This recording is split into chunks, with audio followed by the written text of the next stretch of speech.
Tu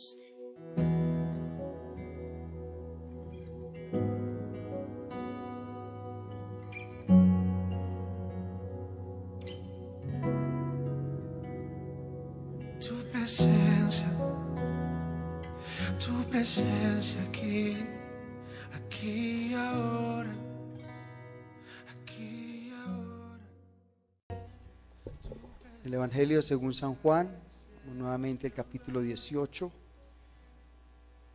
Y quiero que usted escuche, vamos a leer una porción un poco grande de la Biblia, pero quiero que usted escuche y se empape un poco de esta historia. Hoy vamos a estar hablando de la locura del odio. La locura del odio.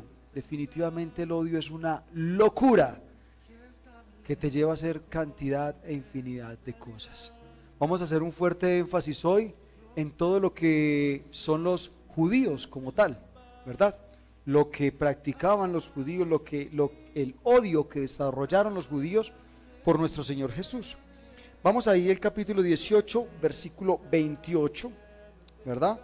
Dice que Jesús está ante Pilato y le invito a que se coloque un momento más sobre sus pies para mayor reverencia ante esta palabra que vamos a estar leyendo, que es nuestra máxima autoridad.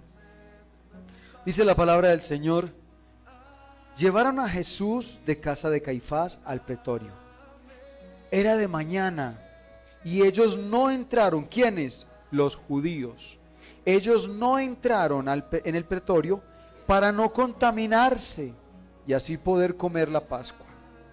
Entonces salió Pilato a ellos y les dijo: ¿qué acusación traéis contra este hombre? Respondieron y le dijeron: si este no fuera malhechor, no te lo habríamos entregado. Entonces les dijo Pilato: tomadle vosotros y juzgadle según vuestra ley.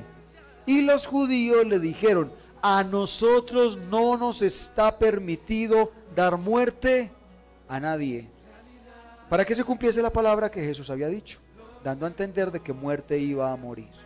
Entonces Pilato volvió a entrar en el pretorio y llamó a Jesús y le dijo: ¿eres tú el rey de los judíos? Jesús le respondió: ¿dices tú esto por ti mismo o te lo han dicho otros de mí? Pilato le respondió: ¿soy yo acaso judío? Tu nación y los principales sacerdotes te han entregado a mí. ¿Qué has hecho? Respondió Jesús: mi reino no es de este mundo. Si mi reino fuera de este mundo, mis servidores pelearían para que yo no fuera entregado a los judíos, pero mi reino no es de aquí. Le dijo entonces Pilato: luego, ¿eres tú rey? Respondió Jesús: tú dices que yo soy rey. Yo para esto he nacido y para esto he venido al mundo, para dar testimonio de la verdad. Todo aquel que es de la verdad oye mi voz. Le dijo Pilato: ¿qué es la verdad? Y cuando hubo dicho esto, salió otra vez a los judíos y les dijo: yo no hallo en él ningún delito. Pero vosotros tenéis la costumbre de que os suelte uno en la Pascua. ¿Queréis pues que os suelte al rey de los judíos? Entonces todos dieron voces de nuevo, diciendo: no a este, sino a Barrabás. Y Barrabás era ladrón. Así que entonces tomó Pilato a Jesús y le azotó, y los soldados entretejieron una corona de espinas y la pusieron sobre su cabeza y le vistieron con un manto de púrpura y le decían: salve, rey de los judíos, y le daban bofetadas. Entonces Pilato salió otra vez y les dijo: mirad, os lo traigo fuera para que entendáis que ningún delito hallo en él. Paréntesis acá: si no haya ningún delito, ¿por qué lo azotó? Y salió Jesús llevando la corona de espinas y el manto de púrpura, y Pilato les dijo: he aquí el hombre. Cuando le vieron, los principales sacerdotes y los alguaciles dieron voces diciendo: crucifícale, crucifícale. Pilato les dijo: tomadle vosotros y crucificadle, porque yo no hallo delito en él. Los judíos le respondieron: nosotros tenemos una ley, y según nuestra ley debe de morir, porque se hizo a sí mismo hijo de Dios. Cuando Pilato oyó decir esto, tuvo más miedo y entró otra vez en el pretorio y dijo a Jesús: ¿de dónde eres tú? Mas Jesús no le dio respuesta. Entonces le dijo Pilato: ¿a mí no me hablas? ¿No sabes que tengo autoridad para crucificarte y que tengo autoridad para soltarte? Respondió Jesús: ninguna autoridad tendrías contra mí si no te fuese dada de arriba. Por tanto, el que a ti me ha entregado, mayor pecado tiene. Desde entonces procuraba Pilato soltarle, pero los judíos daban voces diciendo: si a este sueltas, no eres amigo de César. Todo el que se hace rey, a César se opone. Entonces Pilato, oyendo esto, llevó fuera a Jesús y se sentó en el tribunal, en el lugar llamado el Enlosado, y en hebreo Gábata. Era la preparación de la Pascua, y como la hora sexta. Entonces dijo a los judíos: he aquí a vuestro rey. Pero ellos gritaron: fuera, fuera, crucifícale. Pilato les dijo: ¿a vuestro rey he de crucificar? Y respondieron los principales sacerdotes. Escuche por favor bien esto. Respondieron los principales sacerdotes: no tenemos más rey que a César. Así que entonces lo entregó a ellos para que fuese crucificado. Tomaron pues a Jesús y le llevaron. Padre, ministranos a través de tu palabra. Ayúdanos a detectar, Señor amado, toda raíz de odio, toda raíz de rencor, todo daño, Señor amado, que estamos haciéndonos a nosotros mismos y a nuestro prójimo, con nuestro odio, con el rencor que podamos sentir, Dios del cielo. Yo te doy la gloria, Señor, y te doy muchas gracias por preparar nuestros corazones hoy para escuchar tu palabra en Cristo Jesús. Amén y amén. La locura del odio. Yo creo que ningún texto bíblico, es más, yo creo que ninguna otra obra literaria se expresa tanto odio como en este texto bíblico. Es uno de los textos donde uno se da cuenta que más odio puede haber en todas partes. Vamos a hacer énfasis en los judíos y su odio. ¿Por qué no hacemos énfasis en Pilato? Porque en realidad Pilato no sabía qué hacer. Pilato todo el tiempo trató de soltarle. Ahora, ¿cuál era el problema de Pilato? Para que dejemos a Pilato ya a un lado. ¿Cuál era el problema de Pilato? Resulta que Pilato llevaba poco tiempo gobernando allí en Jerusalén, gobernando allí en Judea, llevaba poco tiempo. Cuando Pilato entró, él se dio cuenta que los judíos eran unas personas muy religiosas. De hecho, él entró con sus banderas y las banderas traían la imagen de César. Y quería gobernar con esa imagen de César, y los judíos le dijeron que quitara la imagen de César. Y él dijo que el que no se postrara ante la imagen de César lo iba a matar. Los judíos se quitaron sus cuellos, sus bufandas, sus cosas, descubrieron su cuello y le dijeron: entonces que empiece la matanza, pero no nos vamos a postrar ante la imagen de César. Entonces Pilato, ¿qué hizo? Quitó la imagen de César. Se dio cuenta, esta gente prefiere la religión a la muerte. O sea, es preferible morir antes de negar su creencia, su doctrina. Se dio cuenta que la creencia de ellos en Jehová era real, era verdadera. Entonces Pilato llegó a Jerusalén exactamente porque los judíos habían puesto quejas de Arquelao, el que estaba gobernando antes, de Pilato, habían puesto quejas y César lo había cambiado.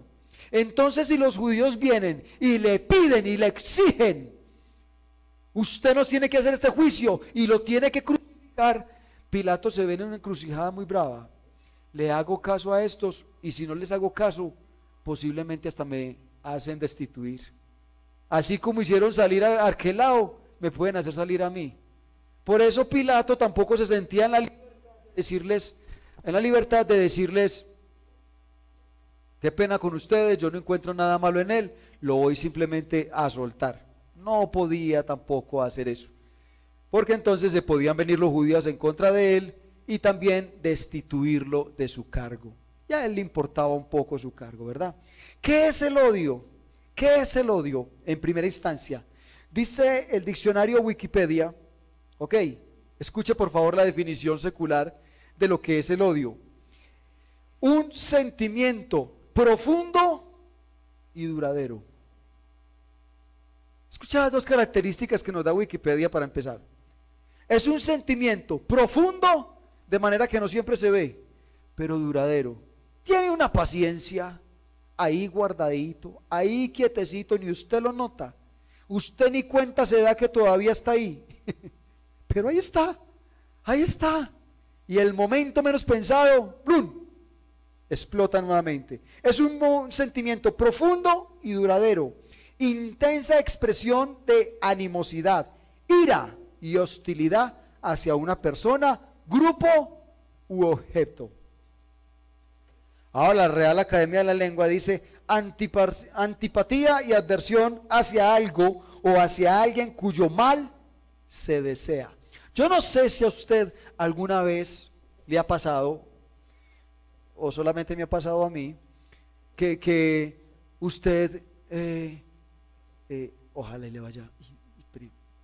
Yo no sé si alguna vez ha tenido usted ese sentimiento por ahí, se le ha despertado ese deseo de que ojalá y no le salga ese negocio, ojalá y se caiga, ojalá y le vaya mal para que aprenda.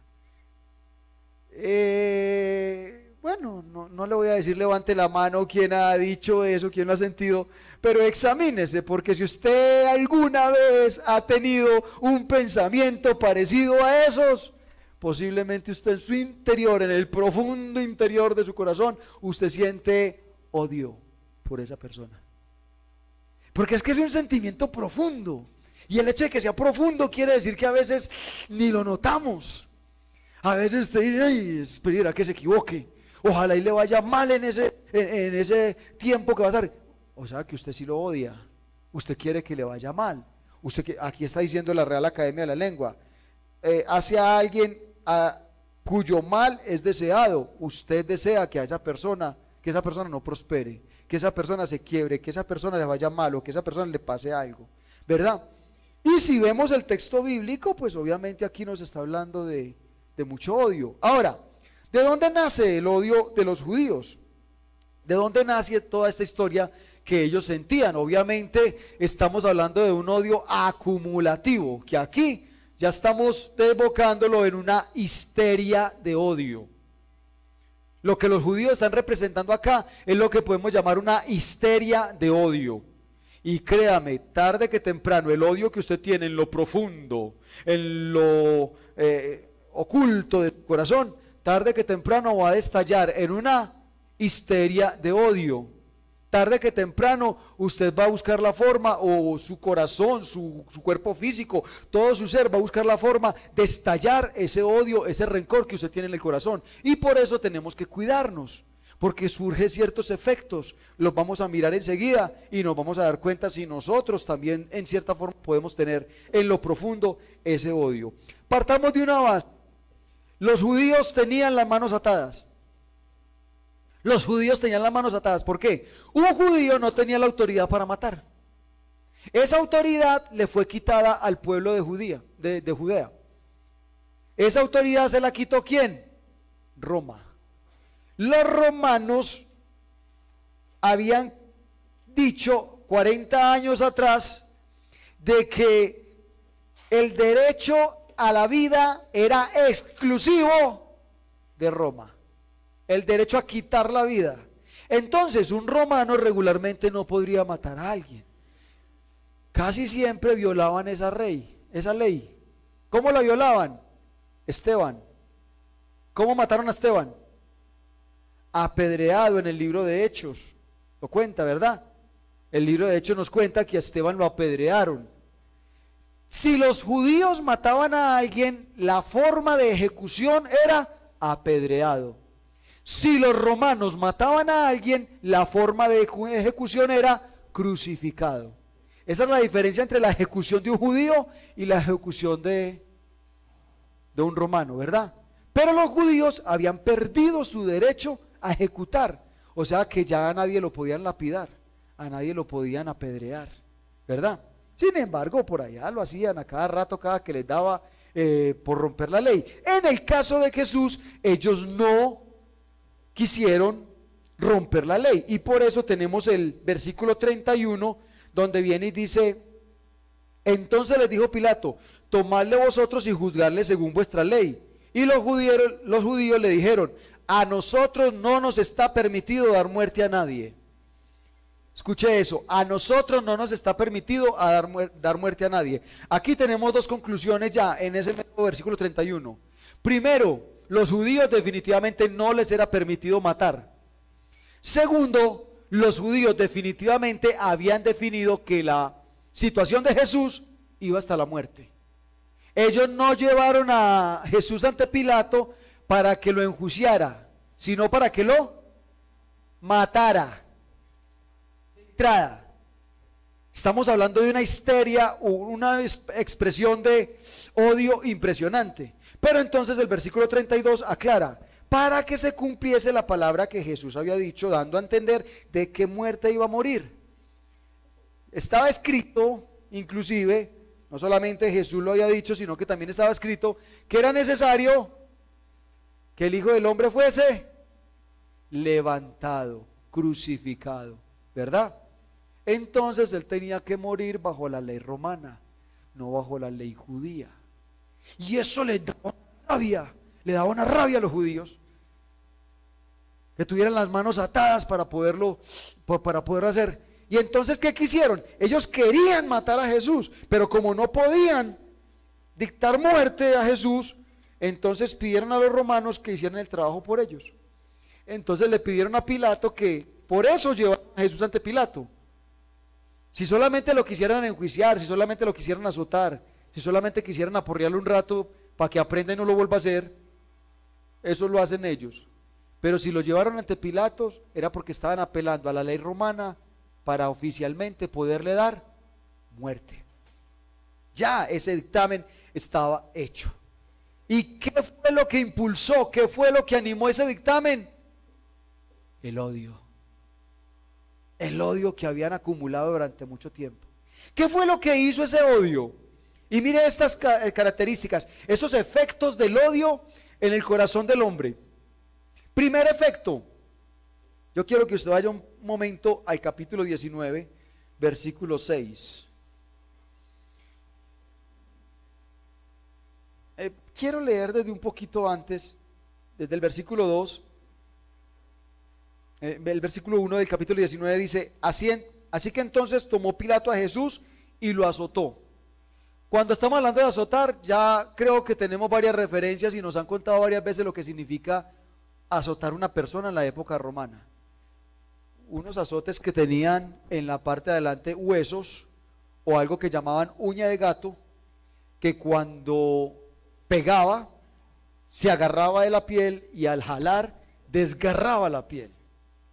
Desgarraba la piel. Prácticamente muchas personas morían solamente con los azotes. Inclusive hay registros de personas que con los azotes se volvían locas. O sea, quedaban dementes, ya no quedaban, se les rayaba definitivamente del dolor tan impresionante que se sentía. Y el sangrero, o sea, eso era una carnicería. Azotar a un hombre era una carnicería. Yo quiero que usted piense por un momento en esa imagen. No estamos predicando de la pasión de Cristo y todas las cosas, pero sí quiero que usted recuerde un momentico esa imagen, porque es que esa fue la imagen que Pilato le sacó a los judíos. Un hombre totalmente empapado en sangre, con una corona de espinas.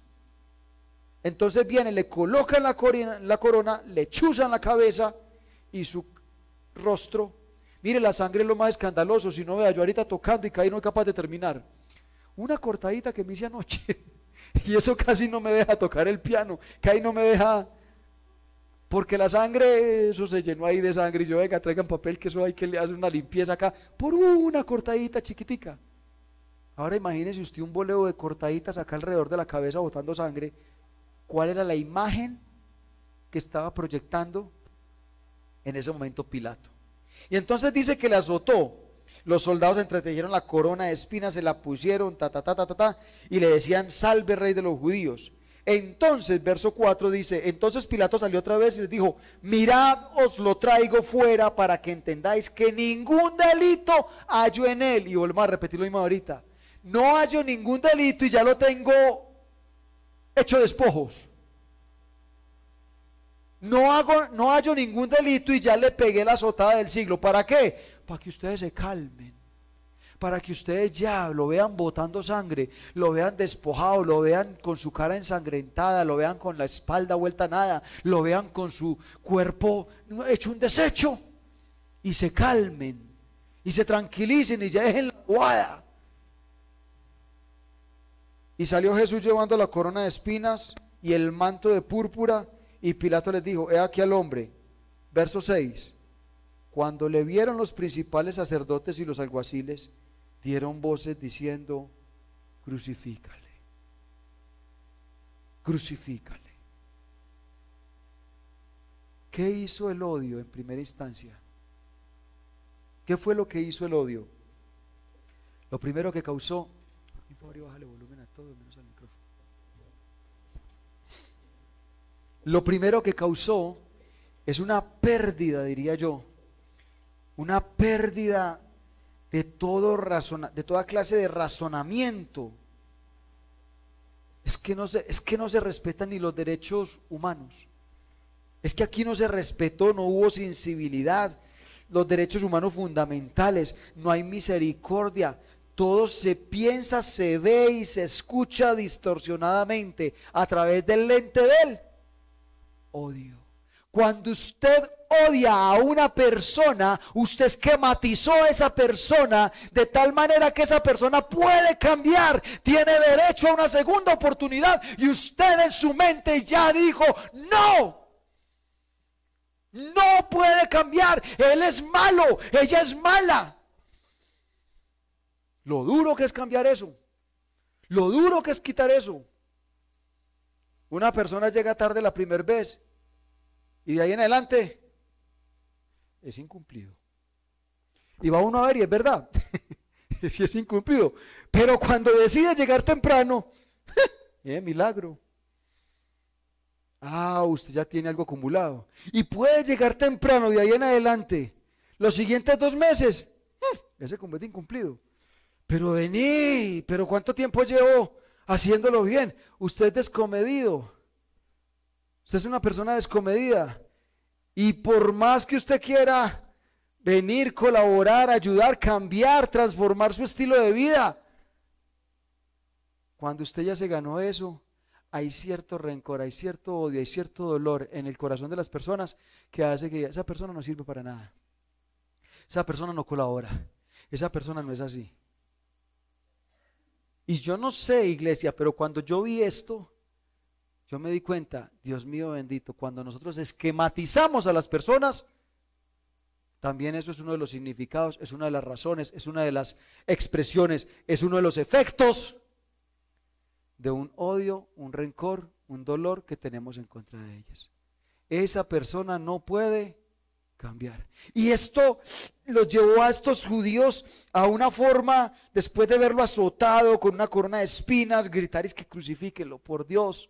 ¿Hasta qué punto estamos llegando de la falta de humanidad? ¿A qué punto estamos llegando de la falta de oportunidades? Toda persona se merece una oportunidad, pero cuando tú tienes odio en tu corazón, se la quitas, se la dañas. No, esa persona no es capaz, esa persona no lo hace. No, deje y verá que le queda mal. Yo ya sé porque ya antes ha quedado mal, pero está haciendo un buen esfuerzo por... Y es como si uno quisiera que quedara mal. ¿Para qué? ¿Vio? Para poder decir: vio, yo le dije que le iba a quedar mal. Y ahí tiene. ¿Para qué confió? Y uno como que prefiere más bien tener uno razón a que la persona cambie. Y mire, discúlpeme, pero eso sucede mucho cuando estamos en las épocas de campaña. Lo que sucede con las campañas políticas también sucede con nosotros. Usted tiene un candidato de preferencia, ¿sí o no? ¿Y qué pasa cuando su candidato no gana? Usted quiere que al otro candidato le vaya mal. Usted está prefiriendo tener usted la razón a que a Colombia entera le vaya bien. En vez de estar orando para que le vaya bien, usted es incapaz de orar para que al candidato le vaya bien. ¿Por qué? No, porque es que yo necesito que le vaya mal para poder reiterar mi posición, mi postura. Y eso mismo sucede. Como usted ya tiene el esquema de odio, usted quiere poner su razón por encima de que esa persona tenga una oportunidad de cambio, que esa persona tenga una oportunidad de salvación, que esa persona tenga una oportunidad de salir adelante. Iglesia, ¿qué tanto odio podemos estar acumulando? ¿Qué tanto odio nos está haciendo borrar las oportunidades que Dios nos da? La misma palabra de Dios que habita en nosotros, que dice que el deseo de Dios es que todos sean salvos, que todos procedan al arrepentimiento y sean salvos. Ok, luego ahí en el capítulo 18, el verso 28, sucede algo que me llamó mucho la atención, porque es que otro efecto del odio es que nos hace perder el sentido de las proporciones de lo que es bueno y lo que es malo. O sea, hay una pérdida de la proporción entre lo bueno y lo malo. El capítulo 18, el versículo 28 dice: llevaron a Jesús de casa de Caifás al pretorio. Era de mañana y ellos no entraron en el pretorio para no contaminarse. Venga, están en su corazón gritando: ¡que lo maten! ¡Que lo maten! ¡Crucifíquenlo! Pero no entramos al pretorio porque de pronto nos contaminamos. Eso es una pérdida de la proporción entre el bien y el mal impresionante. Ahora, ¿por qué no contaminarse? ¿Por qué decían ellos que se contaminaban? Un judío regularmente estaban en la Pascua, recuerden, estamos exactamente en el día del Cordero Pascual. Jesús va a ser sacrificado como el Cordero Pascual, exactamente para reemplazarlo. Estamos en plena Pascua, ellos querían participar de la Pascua. En la noche se iba a comer el Cordero Pascual, ¿verdad? Entonces resulta que los judíos, en primer lugar, creían que no podían tener contacto con los gentiles. En primera instancia, se contaminan. Si pasa un gentil y te roza, ¡ay! De hecho, los gentiles eran despreciados en la época de la Pascua, ¿verdad? Porque me contamino si me junto con. No se junte con esa chusma, no se junte con esa gente, porque usted se contamina. Pero en segundo lugar, las casas de los judíos se descontaminaban. ¿Y cómo las descontaminaban? Sacaban absolutamente todo lo que tuviese que ver con levadura, porque el pecado está en la levadura. Esa harinita que hace creer, eso es pecado. El pecado es la levadura. Entonces ellos sacaban por completo todo lo que era levadura de sus casas para descontaminarla, para poder comer la Pascua sin tocar levadura. Si ellos entraban al pretorio donde estaba Pilato, donde vivía Pilato, en primer lugar, Pilato, es que usted es inmundo. Piense por un momento lo que Pilato pudo haber sentido. Piense por un momento en los paganos lo que pueden sentir, en lo que Pilato estaba pudiendo observar acá.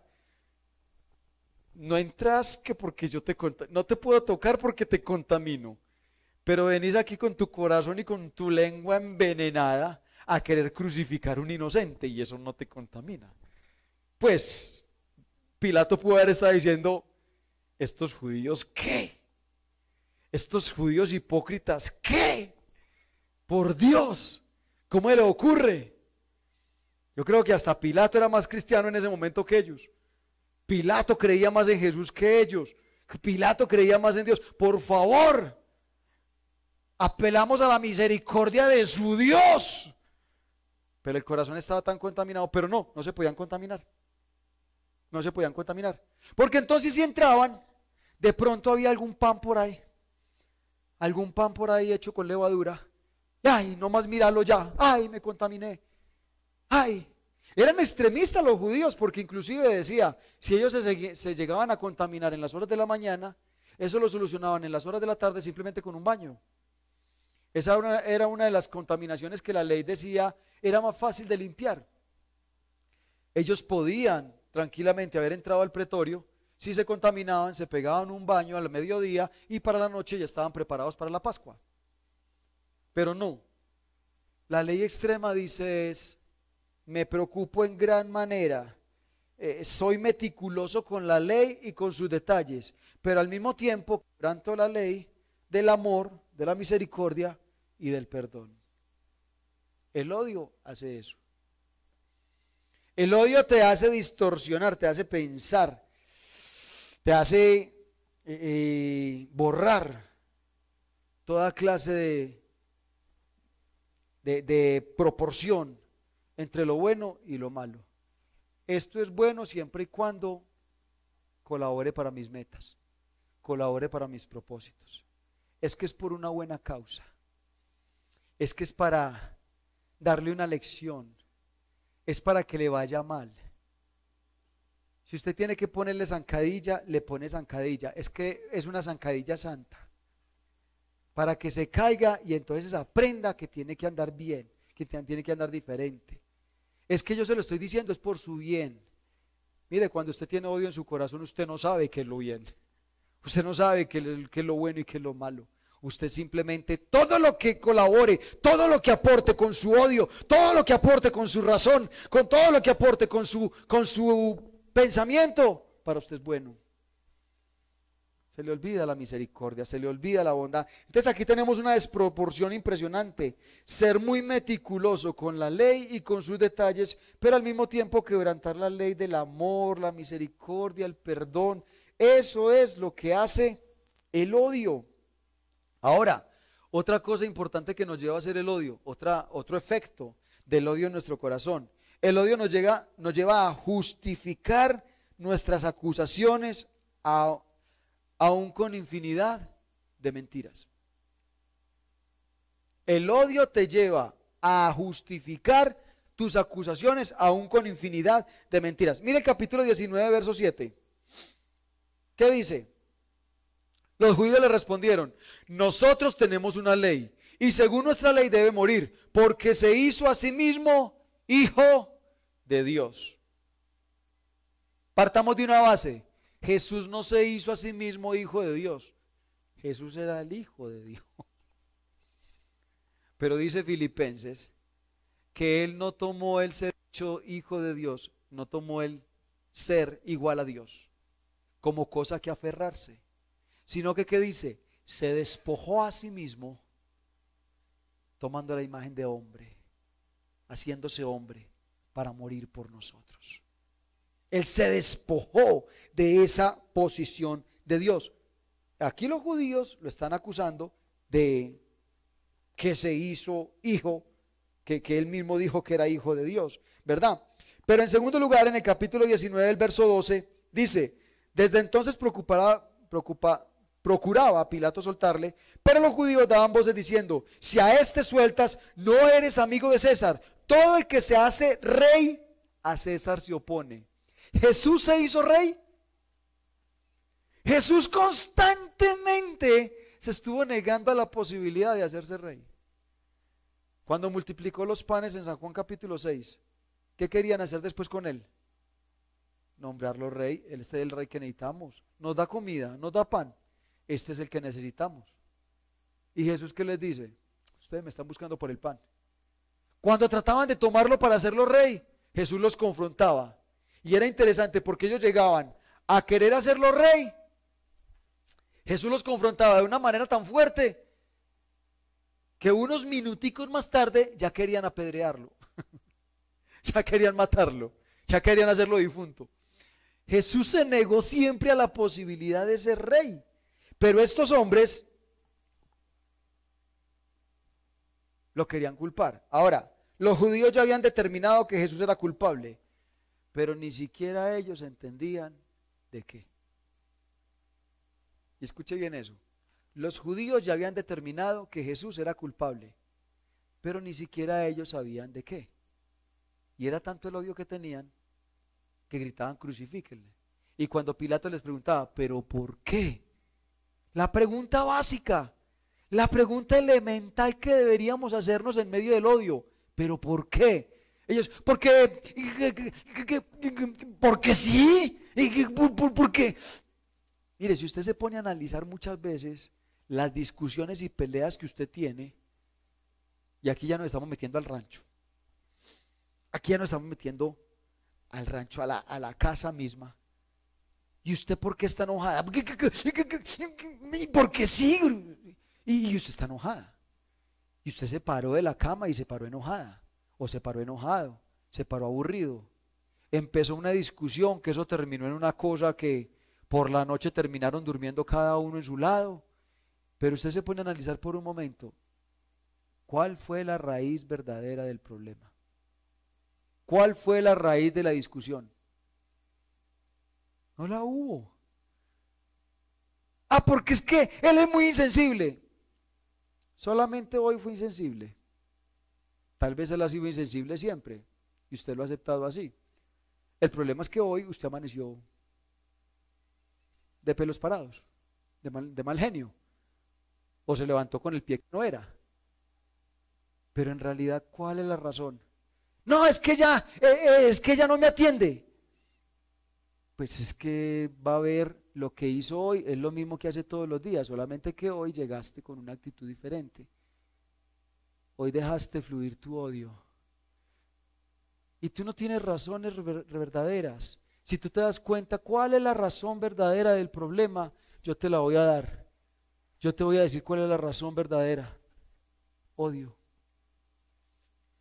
Muchos de nosotros en nuestro matrimonio acumulamos y acumulamos odio. Muchos de nosotros en nuestras relaciones de amistades acumulamos odio. Muchos de nosotros simplemente con nuestras relaciones con el papá y la mamá, lo que acumulamos es odio. Y usted termina peleando, termina discutiendo y usted en una cosita pequeña que le hicieron, usted trata de sacar el odio pasado, el rencor pasado, y eso hace que el problema sea más grande, más complicado. Porque las palabras que usted saca por su boca, deja salir por su boca, en ese momento de la discusión, ni siquiera tienen que ver con el problema inmediato. Son palabras que tienen que ver con problemas pasados. Ah, pero es que usted también ha hecho, ya, sacaste tu odio. Ah, pero es que usted siempre, sacaste tu odio. Ni siquiera te estás enfocando en lo que pasa en el presente, pero tenías tanto odio acumulado. Y cuando te vas a fijar realmente cuál fue el problema que tuvimos, a veces ni problema hubo. ¿Y por qué estás enojada? Porque me invitó a salir. Mucho problema que te invite a salir. Ahorita anoche le mostraba yo a mi esposa un video de una niña que hace una mímica lo más de especial y le dice ella al esposo, ¿sabes desde cuándo yo me di cuenta que yo soy fea? Y el esposo le dice, ¿desde cuándo?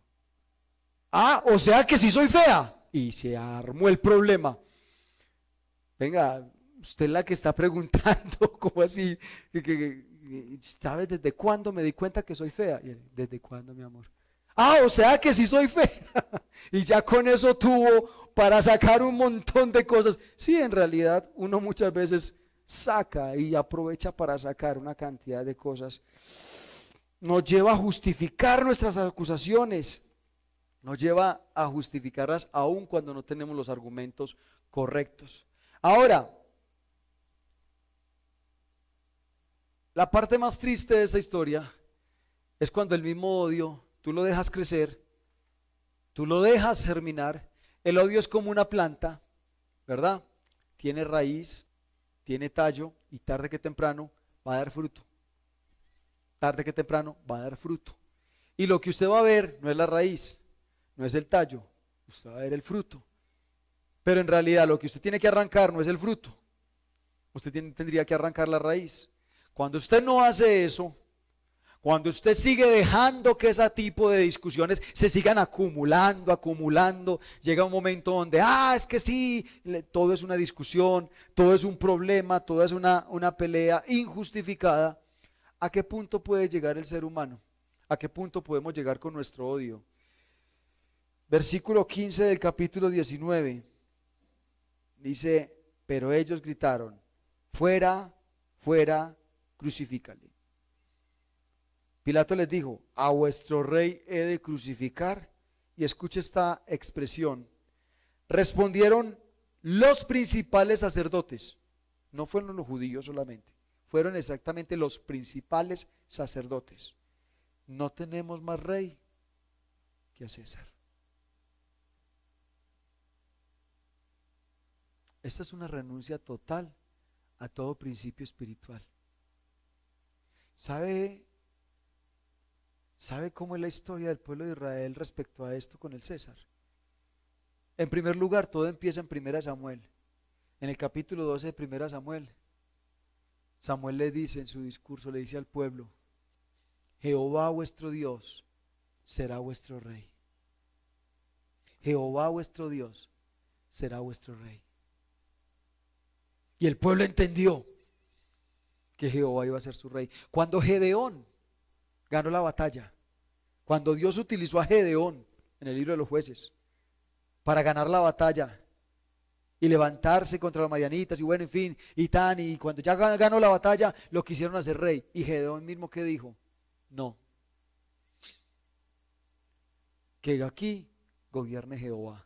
Él fue el que nos dio la victoria, el único que va a gobernar, el único. Él despreció la corona diciendo: ni él ni sus hijos serían los que gobernarían, el Señor sería el único rey.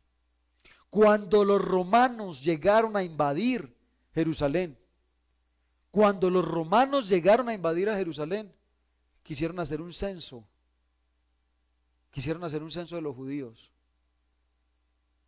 y contarlos para saber cuántos adeptos iban a tener al César y para saber cómo iban a hacer para lo de los impuestos. Se produjo una de las rebeliones más sangrientas porque los judíos insistían en que Dios era su único rey y que ningún César iba a venir a contarlos.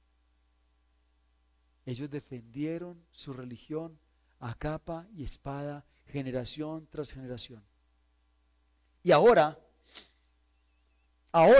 de un momento a otro, es tanto el odio que se siente que se empiezan a vender los principios. Nosotros no tenemos otro rey más que a César. Wow. Y es aquí donde tu odio te lleva a vender tus principios. Es aquí donde tu odio te lleva a actuar en contra de tu propio cristianismo. Llega un momento en que te ves tan acorralado con tu odio. Llega un momento en que tu odio te acorrala tanto contra la pared. Y el Señor te dice: tienes que llegas al punto de decir: no, entonces yo no sigo a Cristo.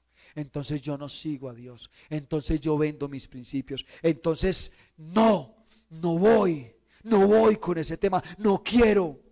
Entonces no quiero seguir adelante en la iglesia. ¿Por qué? Porque allá me exigen, porque allá me están pidiendo que yo tengo que cambiar mi vida, que yo tengo que perdonar a mi marido, que yo tengo que perdonar a mi hijo que me hizo tanto daño, que yo tengo que perdonar a mi mujer, que yo tengo que perdonar a... Y entonces no quiero seguir con ese Cristo, porque en la iglesia me están pidiendo y yo tengo mucho odio. Renuncias a ti mismo y a tus principios. A eso te va a llevar el odio si no le prestas atención lo más pronto posible. Y yo quiero, para terminar, invitarle a que usted piense por un momento cómo veía Pilatos esto. ¿Cómo ven los paganos semejante odio? Por Dios, ya hablamos de la primera parte respecto a Pilatos. Estos no quieren entrar porque se contaminan. Pero aquí están con ese veneno en su corazón gritando: ¡que lo maten! Piense, por Dios, cómo nos ven los paganos cuando hay odio en nuestro corazón.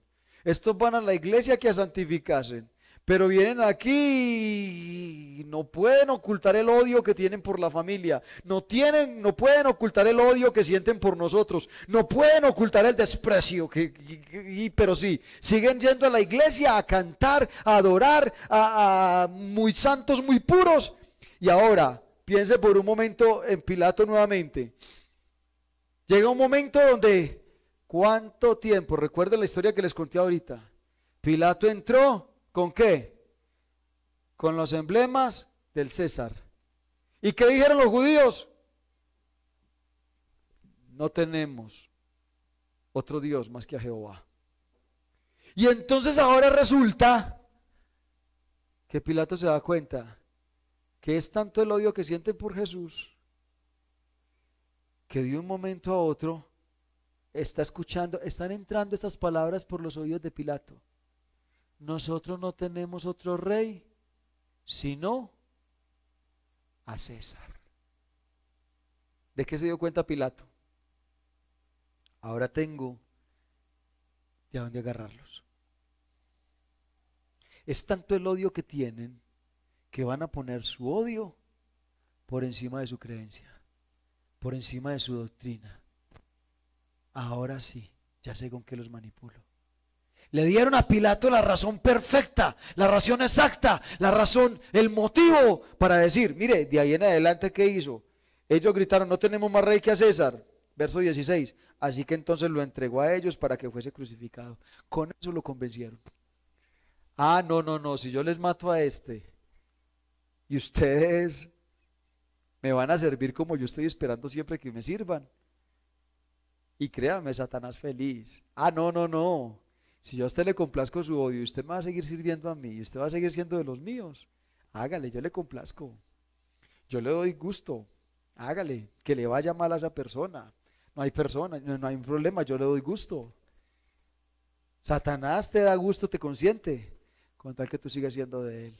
Y piense por un momento en los oídos de Pilato cómo entraron esas palabras. ¡Wow! ¿Dónde está el cristianismo de esta iglesia si no son capaces de tener compasión? ¿Dónde está el cristianismo de este pueblo si no son capaces de perdonar errores del pasado? Si siguen justificando, si siguen esquematizándose en los unos a los otros, si siguen pensando siempre mal. ¿Dónde está el cristianismo de esta iglesia si no son capaces de sanar las heridas del pasado? Siguen discutiendo como perros y gatos por los mismos problemas de siempre. ¿Dónde está el cristianismo? Y el pagano dice: wow, estoy mejor aquí afuera que allá adentro de la iglesia. Al menos tengo menos rencor, al menos tengo menos dolor, al menos tengo menos ira, menos enojo, al menos a mí me importa menos. Al menos yo dejo ir el pasado y lo dejo allá en el pasado.